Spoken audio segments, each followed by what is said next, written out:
I wanted to start off by asking if there's anyone who identifies as a non-programmer in this audience.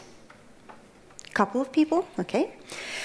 When I was prepping this talk, there's a lot of stuff, of course, from the perspective of a non-programmer becoming a programmer, but also I was noticing a lot of pieces and bits that are kind of not about being a non-programmer, but they're really about learning from whoever you have in your team. Whoever is close to you, kind of like having that practical, let's work together experience, where you realize that somebody else knows things that you don't know, and you learn from them, and vice versa. So we'll talk about learning programming through osmosis, and it could be that you don't know anything about programming in the beginning, or it could be that you think you know a lot, but when you get to work close to somebody else, you start to realize that the other people will have bits and pieces that you don't have.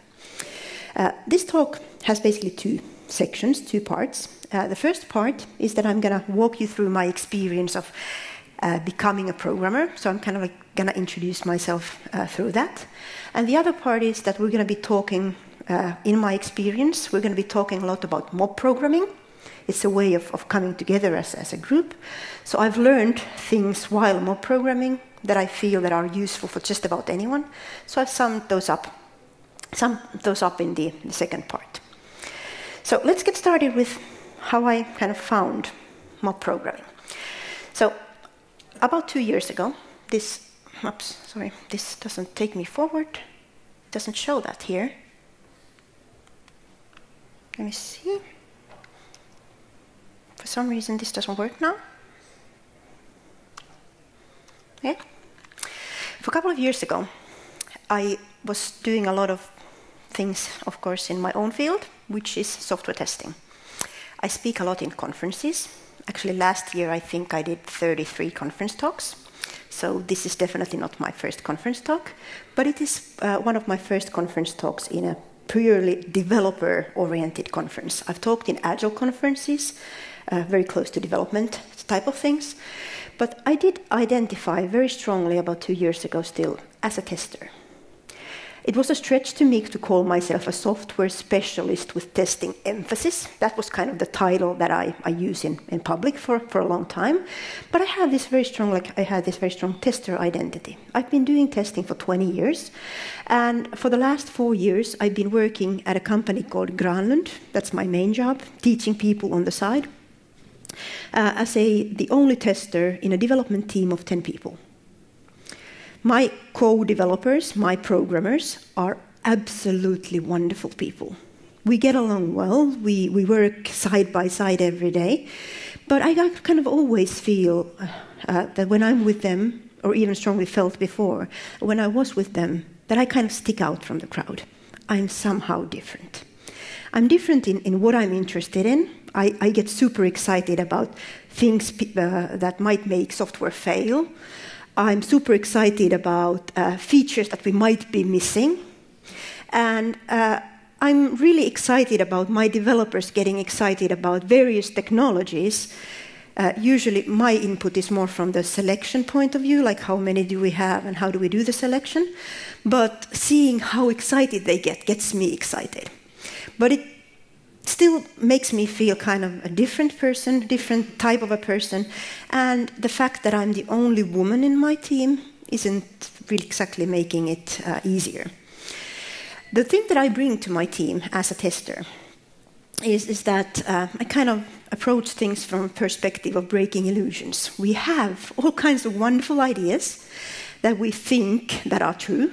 And then through discussions, through empirical analysis, using the software, digging in deeper with questions, I actually do find that there's a lot of things that we believe are true but aren't true. So this is what I've been doing for about 20 years. So it's not about just hacking on the computer and trying to click on things, but any ways I can find where my team is not actually understanding things quite right. That's been my main source of excitement, and I absolutely love being a tester. That's maybe one of the reasons why I'm considered really good at that, and at least in my own home country, in Finland, I'm considered to be the expert that you go to if you have a testing question. My team also didn't make it always easy for me to kind of identify as a technical woman. Sometimes it was a lot easier, just to be a tester, like be different from the others, in the sense that I had a couple of people telling me at office in the last 4 years that actually, women only write comments in code. There's nothing else that women usually put there. And I didn't really mind these comments because I didn't identify as a developer.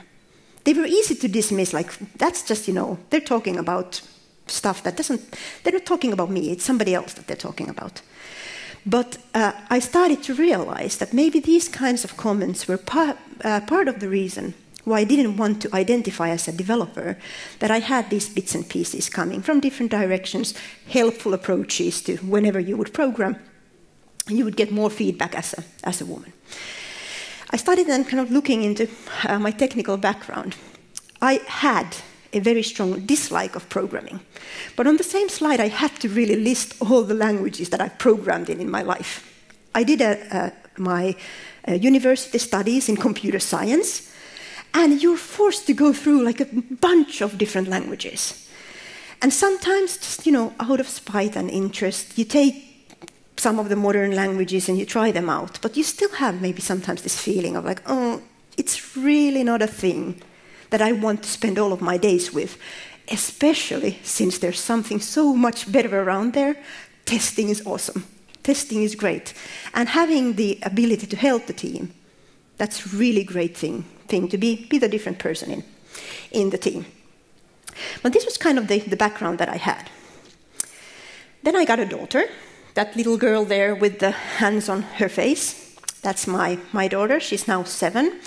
And at around the age of 5, I started noticing that she's a very typical girl in the sense that if her friends tell her that programming is not cool, she won't do it.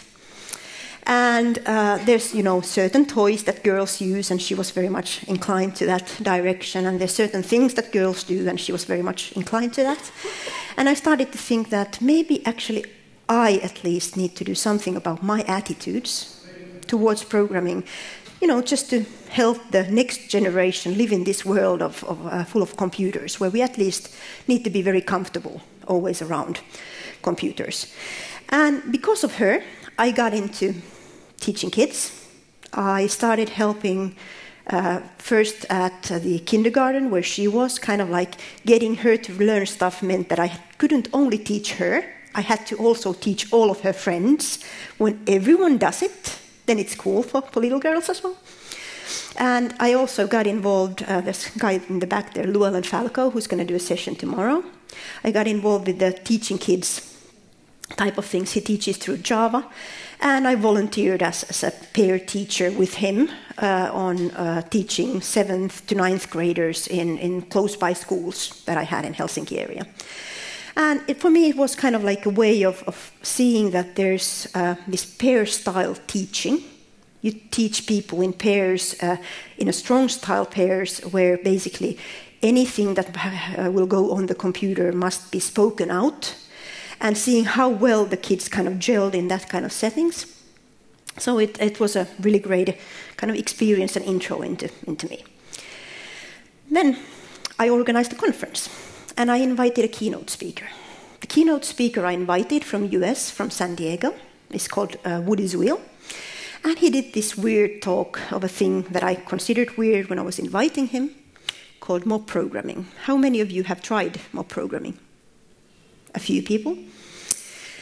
When Woody talked about mob programming, I thought that it was a fun idea, a very eccentric idea. Put a whole team in one room with one computer and have them program together. Doesn't sound like a thing that would work in the real world. And when I noticed myself kind of questioning the whole approach based on it wouldn't work at my office, I started also noticing that maybe that attitude in particular is something that kind of forces me into trying it. Then I got this kind of like ideas that it's kind of like a game. This little girl here, I think she's less than 10 years old. Let me see here, this one. less than 10 years old, and these people are programmers in a software development conference or an agile conference. They're doing mobbing, and the girl looked for a while on what they're doing and decided, it's a game I can play, and joined in to do TDD with the rest of the crowd. So if this was kind of the experience on mobbing, maybe the whole idea of getting all the brilliant people together on one computer, in one space, maybe it was at least something worth trying out.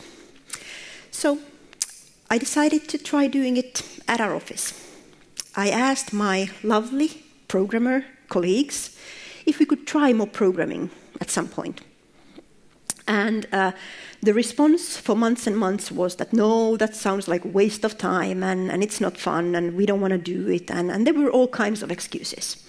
But I kept asking regularly, nicely, I'm like, hey, could we try it?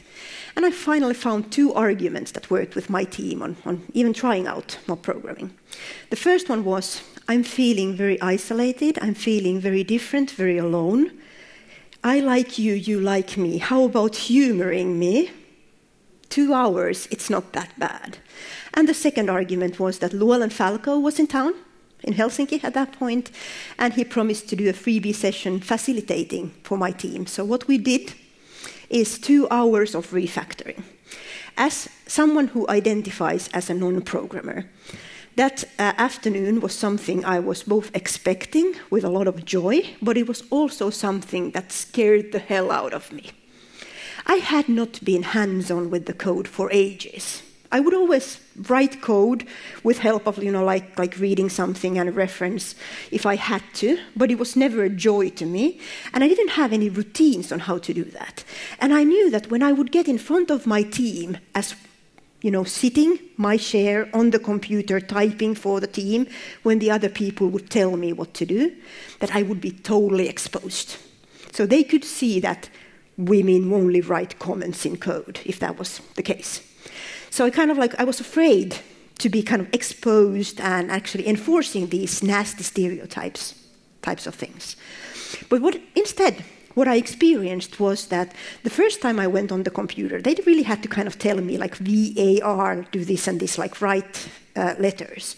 But when they've told me that once, I could see, like, okay, so that's what we're doing, and I was reminded next time they could talk to me about variables, then they could talk to me about whatever higher level concepts they were.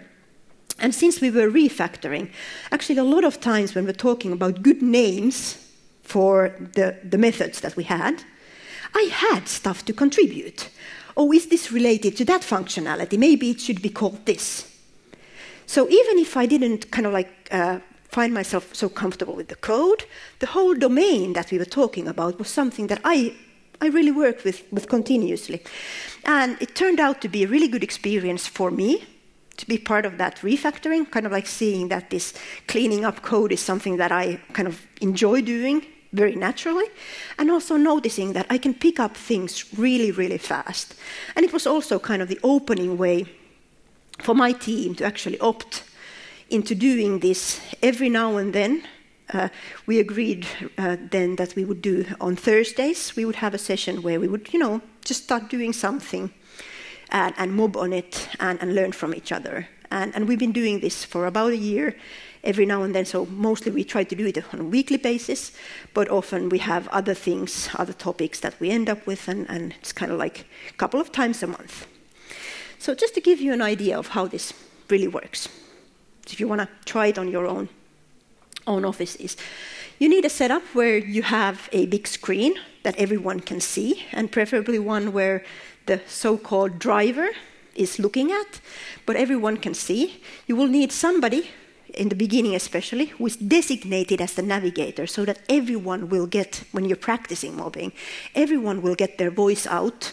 So even though I wanted to kind of hide in the corner, I would, as the designated navigator, also be the one who kind of says where we're going and practice those kind of skills. You would have the whole group of navigators so that everyone will pitch in. Even the designated navigator here isn't alone, but has the whole group. So you get the best out of the whole group into the work you're doing.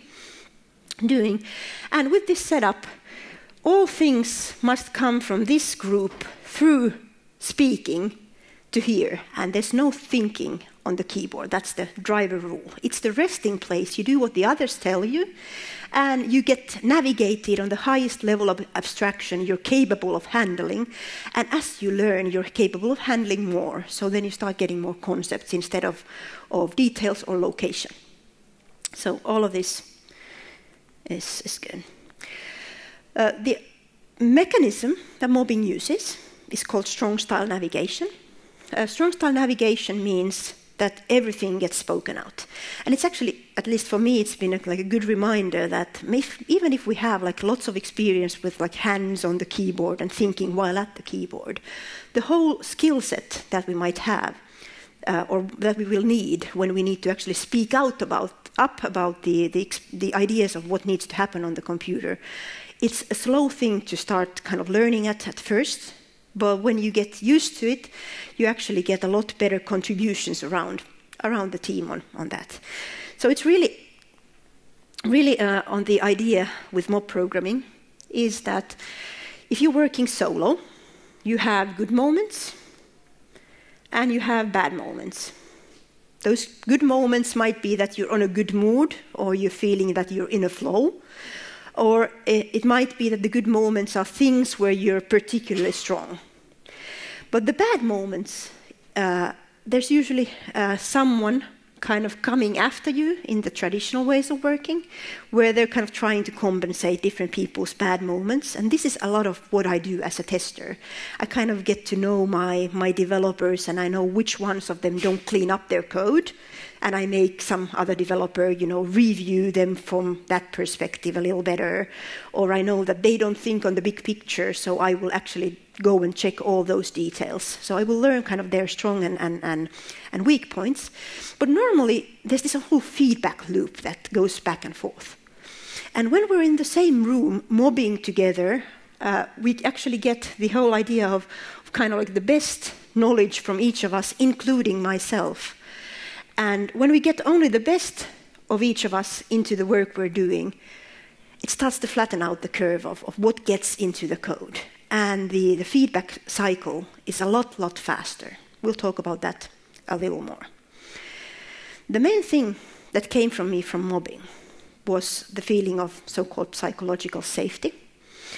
I started to realize that when the code that we mobbed on wasn't mine, it became enjoyable to do it. It became enjoyable to contribute all of my ideas into the code and to take my turn on the keyboard. And I didn't have to kind of like continuously feel like somebody's, judging me or my results. And it started to bring back a lot of memories from the, study time and previous jobs where I had been helped as a woman, in a very positive way. Whenever I would write code, there would be other people who would be, volunteering to review it for me so that I would grow fast and I would learn fast, which is a positive thing to do, but it also kind of makes me feel like I'm in a spotlight. And the mobbing made me feel very safe. And the mechanism, all in all, having everyone speak up in the team, having us gel together as a team and learning how to work as a team, it has done wonders in my team on the way we connect with each other and how we feel for each other. My big trial on trying to kind of like understand what mobbing did to me was that I joined some months ago. I joined a weekend of an all-female hackathon. I went into that hackathon with the idea that I'm not going to tell people that I'm a tester. I will just go and be a programmer. Let's see what happens. I asked my hackathon fellow ladies to mob with me, so we would do more programming, and everyone was contributing to the same game that we were creating in JavaScript. And in the end of the weekend, we were really happy having a working game. Actually, pretty much all throughout the weekend, we had a working skeleton of the game and more features into the game built in this way. And in the end of the weekend, the other ladies told me that they never actually guessed that I didn't identify as a programmer. So for me, it was kind of like a trial in the sense that a big part of the identity is actually how we want to portray ourselves. So we can also think of that. But the biggest lesson really was that we had 4 ladies in the team, and one of the ladies didn't want to mob with us. She was the most senior of the developers in the 4-people team, but she didn't want to join us, and she ended up contributing only graphics into the game because she had so much code to read that she couldn't figure out where to put her contribution in. So the team gelling and us kind of like finding a way of moving really fast forward, all her time went into just trying to figure out what was already there and what she could put in next. And she just didn't want to join the mob. So it was an interesting experience in that sense. And I felt like as a group we did really well. The third girl in the mob was a total code newbie. She didn't have even the computer science background that I had. She had never programmed before, and she came in kind of like saying that she can do some, like documentation maybe for us, and she's going to just, hang around. And in the end of the weekend, she said that she feels this game is hers as much as anyone else's. So she learned to program during that weekend.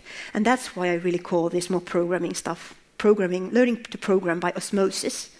So you get things that you didn't even think you would be getting, just by being part of the experience of creating code. Which kind of sums it up to the idea that I also learned or picked up from Llewellyn. It's really that when we're learning to program, it's kind of a lot similar to when we're learning to write. We all learn to write in school. Some of us write regular blog posts and feel very good at, quick idea generation into paper. But even those people who blog a lot, like I do, I'm not an author of books that would be rewarded. There's a whole different scenario out there. And it's kind of the same with programming. We easily label it as one thing. And it's actually thousands and thousands of things. And there's many things that we need to learn on that. So this is kind of how I got into mob programming. But I wanted to talk to you about the big revelations that mobbing with my team and with various meetup groups that I would organize on mobbing, what they actually taught me. My first big lesson was really about myself. I had been telling myself for almost 20 years that I'm not a programmer. I'm not really actually interested in programming. I will survive with programming if I have to. But if I ever have any choice, I wouldn't be spending my days programming. I didn't consider it to be fun. I didn't consider it to be something I wanted to do. But when I later on kind of like looked into the blog post that I wrote before I mobbed and after I mobbed, I could see that my actions as being part of the mob and writing the code with the developers, they had rewritten some of my memories on how I remembered feeling about programming. So I needed to kind of go back and remind myself that I didn't like this stuff. I had started to like it, partially because I had learned to do it, but also a big part of it was that it now had elements that I had always liked. The social aspects, the being together, the learning fast from the others. And that was all very important to me. So the cognitive dissonance, it's an idea where if your ideas about who you are and how you're doing things and your actions are not in sync, you will change your ideas through actions. So if somebody would have told me 2 years ago that I'm going to be identifying a bit at least as a programmer in a couple of years, I would have probably laughed.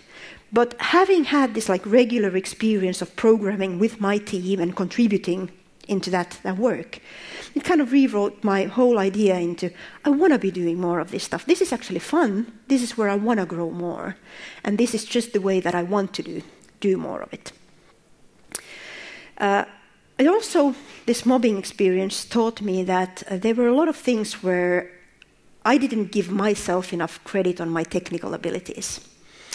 I now remember that when I was 15, I was super excited about, writing games from ready instructions, and I was always a bit of a geeky girl in that sense.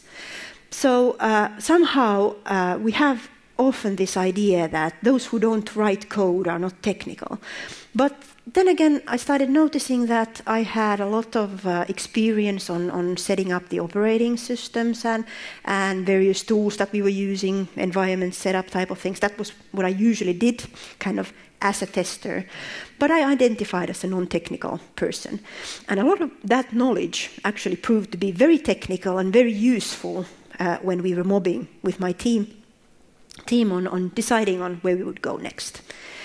I also noticed that the fact that I had always disliked programming had introduced me to a lot of different languages. You know, basically, if you had to work on something, like you worked for the while that you had to work on it, and if you had to read your developer's code, which is something I did as a tester all the time, I just didn't talk about it much. I didn't really care if it was C# or Java or whatever. It could be anything. Because I didn't have any big attachment to the languages, I started seeing a lot of different languages, and also I noticed that kind of this exposure to different languages, different ways of developing with the different languages, and especially languages in relation to the IDE, the tool set that you can use, and the culture around learning more in communities about those languages. It's hugely different, and there's a lot of transferable knowledge between the different communities. And I found that mobbing with different communities actually revealed a lot of that information and showed which bits and pieces are actionable and useful. With my team, I often contributed ideas about the overall flow. I remember in particular this one time when we were sitting in the room, mobbing, looking at the screen, and all the developer fellows in the room, they were talking about this thing that we were implementing. We were updating a component from one technology to another, or there was like this one page or a dialogue that we needed to update from older dialogue components into the newer ones.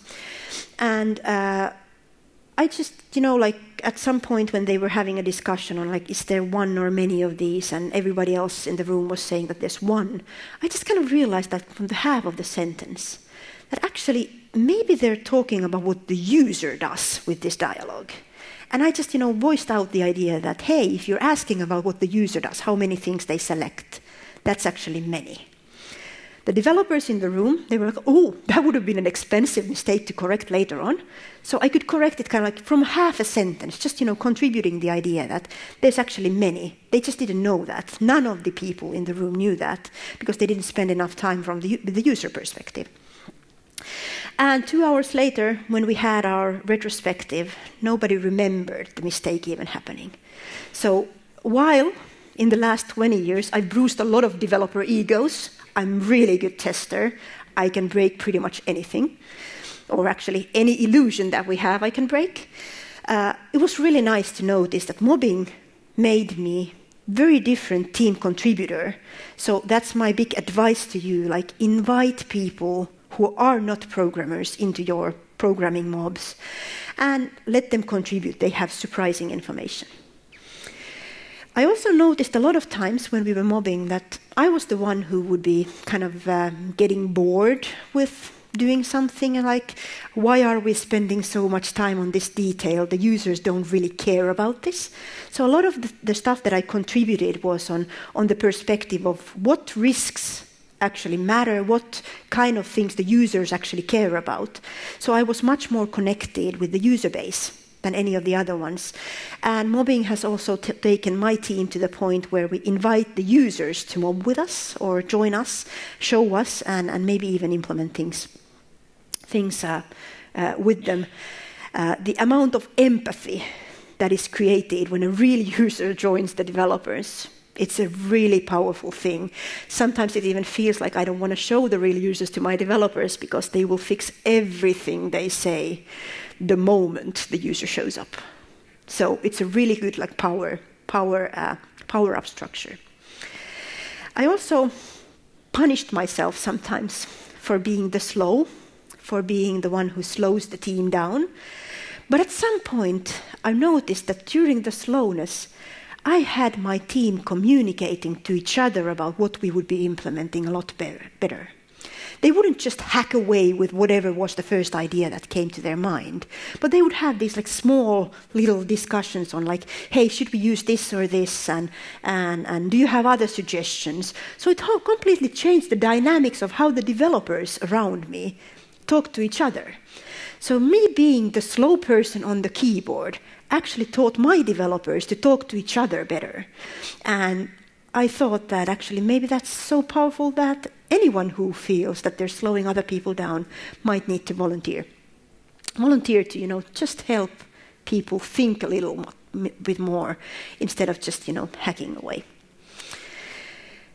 As a tester, I specialize in exploratory testing, and I started introducing some bits and pieces through mobbing to my team. First, I started doing so-called stealth exploration, so I wouldn't say that we would be exploratory testing now in this mobbing session. I would just, ask on like, hey, we're going to be running this software again so that we can see if the latest changes were okay. Could we, just start it in a different browser? Could we just, use some different data than what you always use?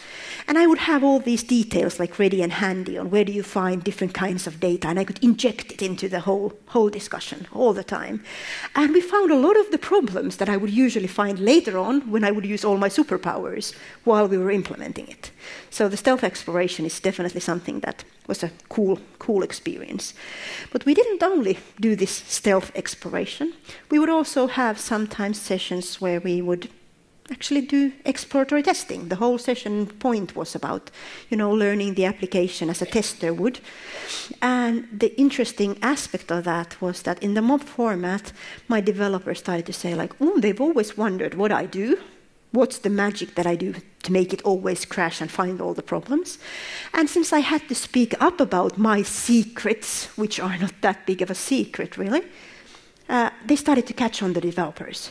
My developers nowadays are really good testers and a lot better developers because they can actually see the kinds of things that testers would contribute.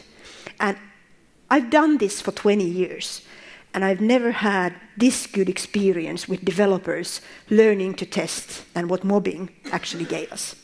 So I would definitely advise on trying that. Also, I noticed that my team's ideas started moving from not just having clean code, which is something that we try to have already. A lot of actually the way that we develop things are based on having readable, easy to access code. We do continuous delivery on a daily basis. We release the new features, and we have ridiculously little automation. And still we have really small number of bugs that we need to find in production. So this combination of them exploring, me exploring, and the clean code, it actually works for us really well in the sense of our ability to deliver. But with the mobbing, we started to notice that it wasn't just about, making it clean so that everybody had a shared understanding. That was, of course, a big part of it. But it was also the ideas that people would remember that, hey, we did something similar before. And somebody said something that maybe there's something like this already, and somebody else would know that, hey, I did something similar already. And you would find things where you can reuse stuff. And this was especially relevant for us doing, finally, the bits and pieces to test automation. We had been trying with unit testing, we had been trying with Selenium, and all of that had been a lot of effort with very little good results. But when we started mobbing on that kind of stuff, we started noticing that actually we don't have to just, add tests on top of what we have. We can actually change the architecture. We can reuse some of the stuff that we have. And kind of like the things turned from, not just having clean code into having technical assets that would be easier to use as a team. So that was a very powerful thing. In the team aspects as well, we noticed, or one of the big lessons that I had, was that there's really this whole hierarchy of who gets to decide what is good and what we do. Yesterday, when there was this other talk on mob programming, there was a question about what if you have competing ideas, what do you do? And in mobbing, one of the first things that I was taught by the facilitators who usually run these kind of things is that you should do both. You should try both and only decide which one after you have experience.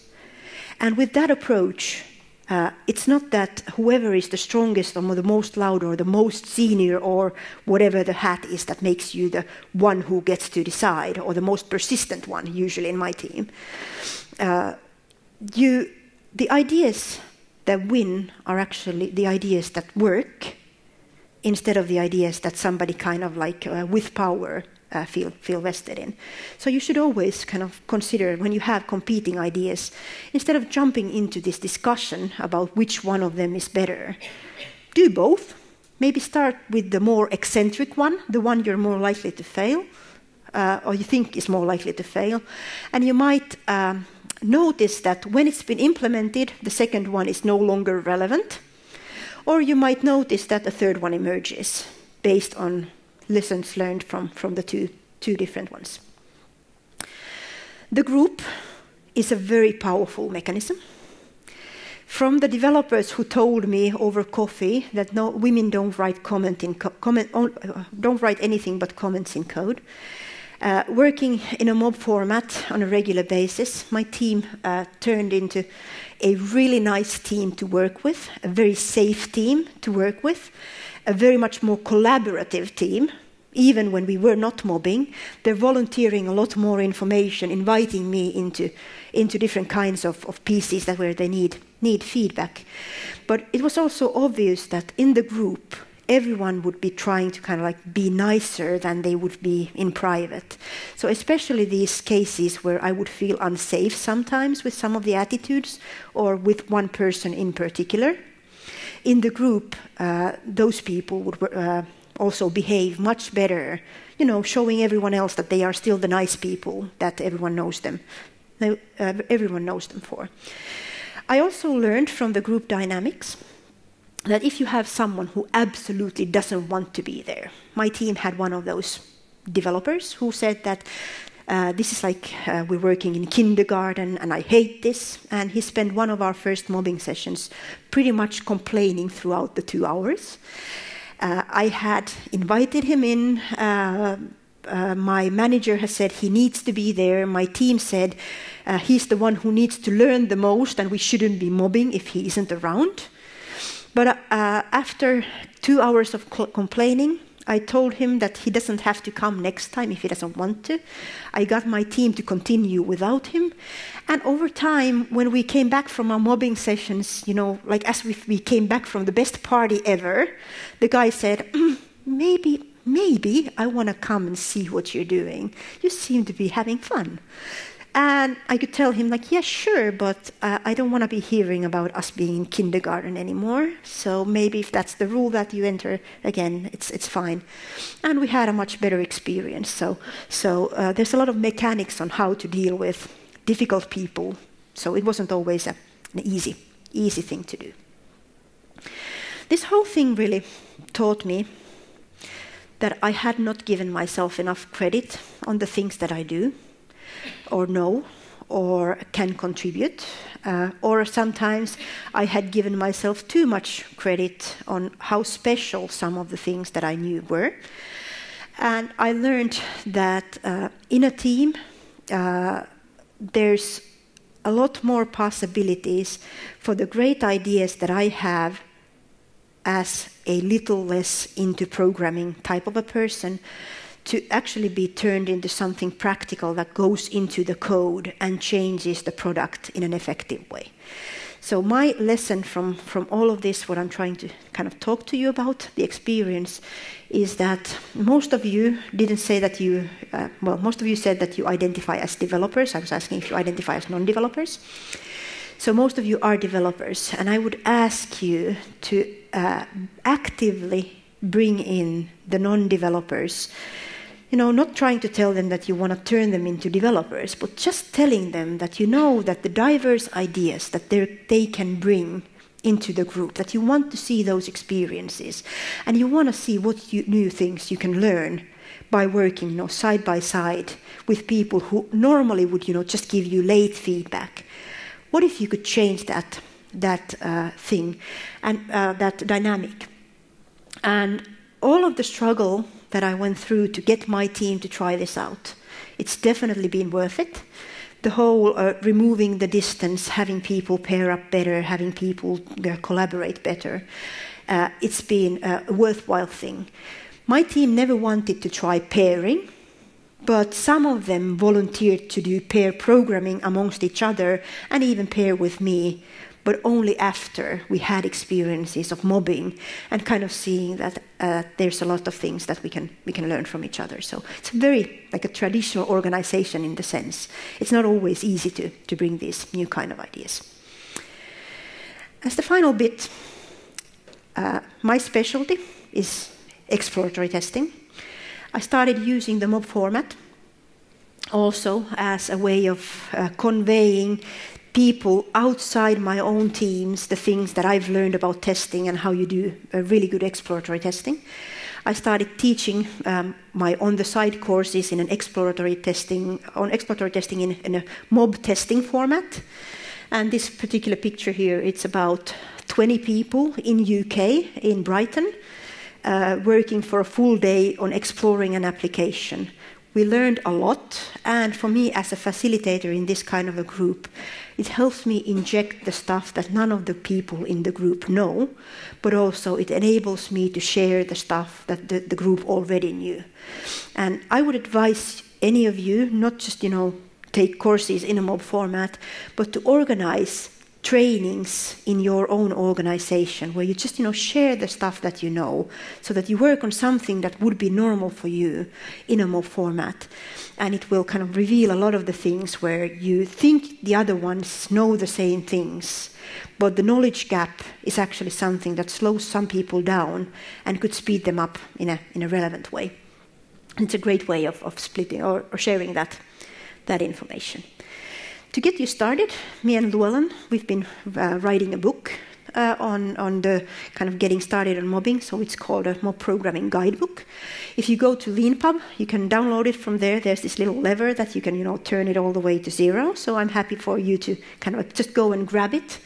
It's not a sales pitch in that sense, but we've learned that since we've been kind of some of the early adopters, there's been a lot of these challenges on like how long do you sit in front of the keyboard, or how would you organize if you have these and these types of people in your group. And we put a lot of those answers, kind of like the typical questions and answers that we have into the book. So it's not a very big book, it's just like a beginning guidebook. And I'd advise you to take a look at that if you're considering trying this out with any kind of activity that you will do and could learn on. With mobbing, the idea is that you're welcome in the mob as long as you're either learning or contributing. And I find myself that my main excuse to be there is still often learning, but it's also a good practice for me kind of to think of the balance between how much I'm contributing, how much I'm learning, and actively acknowledge that to myself. And I advise you to try it. Right. Questions, comments, ideas? Yeah? A lot of the advantages you talk about, people say about pair programming as well. Do you think that there is an added advantage of mobbing rather than pairing? So the question is that a lot of the advantages that I talk about are also related to pairing. Is there something special in mobbing? In my experience, I was trying to ask my developers to pair with me, and I got very strong negative reactions. Whereas in a mob format, we got started a lot better, so it felt safer actually for everyone. It was just a safer format. And also, group has so much more ideas than just a pair. So it's kind of like getting to see what your team does it's more of the idea. Llewellyn, do you have something to add to this? Yeah. I'm Llewellyn. A lot of times We pair a lot. in factoring, when we're doing stuff, we'll be like, oh, let's extract that method. And I'll be like, oh, the keyboard shortcut, Alt-Shift in. And then like that will happen a couple times, and I'll be like, Alt-Shift in. About like 15 minutes in, someone else will say Alt-Shift in. Right? And that's pretty much what I experienced with pairing. But in a mob, says it, it's like 4 minutes before the second person says it. And then it's like another 4 minutes before the entire group knows it. Yeah. So that shift between 0 to 1, and then 1 to 2, and 2 to the entire group, that accelerates so quickly, right? And so when we do pairing, we see the thing like ideas would spread, that first jump was really big, and then it took a couple other jumps. When the mob, it spreads to the whole team much, much quicker. And if you think of like, we are knowledge workers, and a lot of our power comes from what we know, learning and learning quicker really, really pays off on the bottom. Yeah. Learning quicker in a mob is definitely my experience. How big is a mob? Well, a typical mob, I would say like the hunter mob. I think it was, 6 to 8 people? That's a typical size. But for training purposes, we've had groups up to 25. And the rule is really that there's no size of a mob, but there's the idea of, are you contributing or learning? If you're not, the group size is too big, and then you should split into a couple of mobs. How small can it be? I'd say 3 is the minimum for it not to be a pair. Yeah. Do you have a facilitator for mob sessions, and you rotate both navigators and drivers every so often? Yeah, so the question was, do we have a facilitator, and do we rotate both navigator and the drivers? So when we practiced mobbing, on the very first session, my team had a facilitator. And since then, we've just, like as a team, we've facilitated. So it's kind of something that I tend to do, kind of bring in the rules of how this game should be played, but I'm not really a specialized facilitator because I'm contributing as a full member in the mob. And the way we work is that we sit 4 minutes in front of the keyboard, and whoever was the designated navigator will be the next driver, so everyone rotates. And especially in the beginning when we were practicing, it's like everyone stand up and move instead of just sitting on our places. A more advanced mob is where you have your kind of like own seating, where you just stay and you just drag your chair in front of the keyboard when you need to. So you're not doing like a rotation as such, but you're moving between the driver's seat and the navigator's group. But for practicing, it was a good practice for rotate and go around and make sure everybody contributes in both roles on a regular basis. The best way, in my experience, to learn programming by osmosis is to be on the keyboard, because that's when you're carefully listening on what are the advice that people are giving you and what to put there. And I think watching people program would not have taught me what I know now about programming, whereas experiencing that, being the hands on the keyboard, that's where the power is.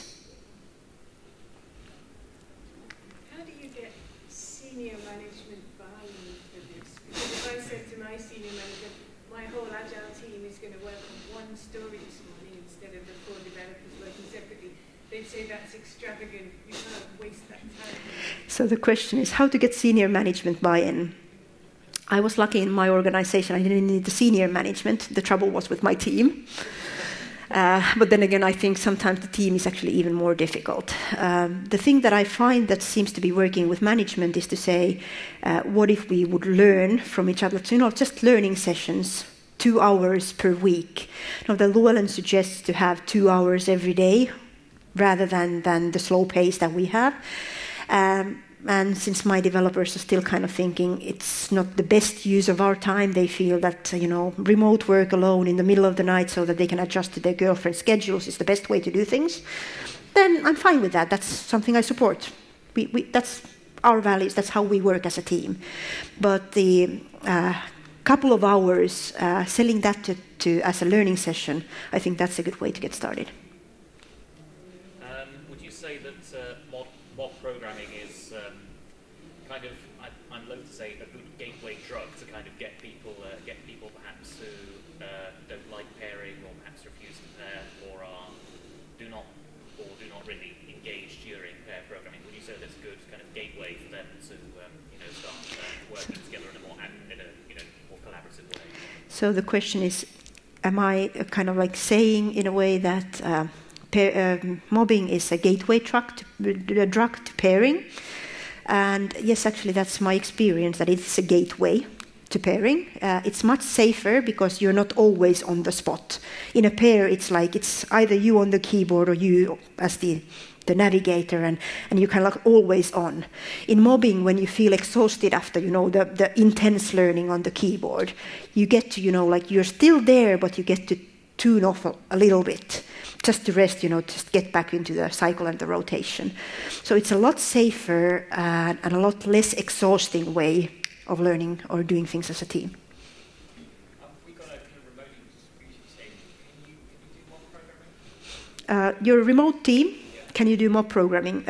Look for an article from Cucumber team, who are doing all of their development nowadays in mob format for Cucumber Pro, and they're actually having very specific advice on what tools to use for remote mobbing. So at least some teams seem to be doing it, so I would say it's possible. Right, thank you.